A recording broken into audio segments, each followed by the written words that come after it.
श्री स्वामी समर्थ. तर आज आपण प्रदोष व्रताबद्दल थोडीशी माहिती घेणार आहोत की आठवड्यातून प्रत्येक दिवशी येणारा प्रदोष आपल्याला काय देऊन जातो हे या व्हिडिओमध्ये आपल्याला बघायचे आहे. तर प्रदोष व्रत हे कलियुगामध्ये अतिशय मंगलमय आणि भगवान शिवाची कृपा प्रदान करणारे असते.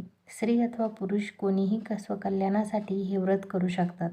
प्रदोष व्रत केल्याने आपले सारे दोष नाहीसे होतात. आठवड्यातील 7 दिवसातील प्रदोष व्रताचे विशेष महत्त्व असते. रविवारी प्रदोष व्रत केल्यास आपले शरीर निरोगी राहते. सोमवारी प्रदोष व्रत केल्याने आपल्या मनातील इच्छा पूर्ण होतात. मंगळवारी प्रदोष व्रत केल्याने आपणास रोगापासून मुक्ती मिळते. आपण स्वस्थ आणि समृद्ध राहतो. बुधवारी प्रदोष व्रत केल्याने आपली कार्यसिद्धी होते.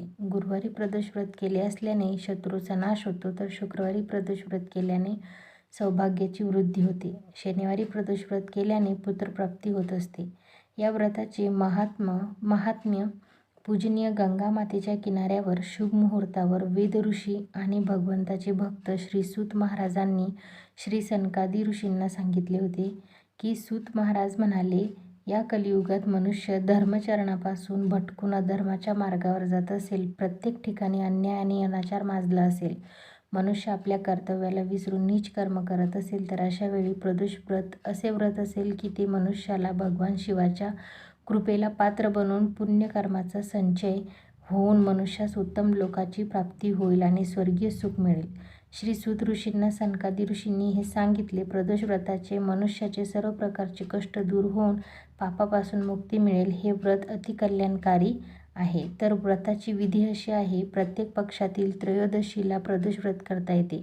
सूर्यास्त झाल्यानंतर रात्र होण्याच्या पूर्वकालाआधी म्हणजे प्रदोष काळ होय. या व्रतात भगवान शंकराची पूजा केली जाते. या व्रतात व्रतस्थ व्यक्तीने निर्जल राहून व्रत करायचे आहे. प्रातःकाळी स्नान करून भगवान श्री शंकराला बेलपत्र, गंगाजल, अक्षता, धूप दीप ओवाळून पूजा करावी. संध्याकाळी प्रदोष समयी सुद्धा अशाच रीतीने अभिषेकयुक्त पूजा करावी. अशा रीतीने प्रदोष व्रताचे करण्याचे व्रतस्थ व्यक्तीला महत्पुण्य प्राप्ती होते व मनोइच्छित कामे पूर्णत्वास येतात. व्हिडिओ आवडले असल्यास लाईक, कमेंट आणि सबस्क्राईब करायला विसरू नका. श्री स्वामी समर्थ.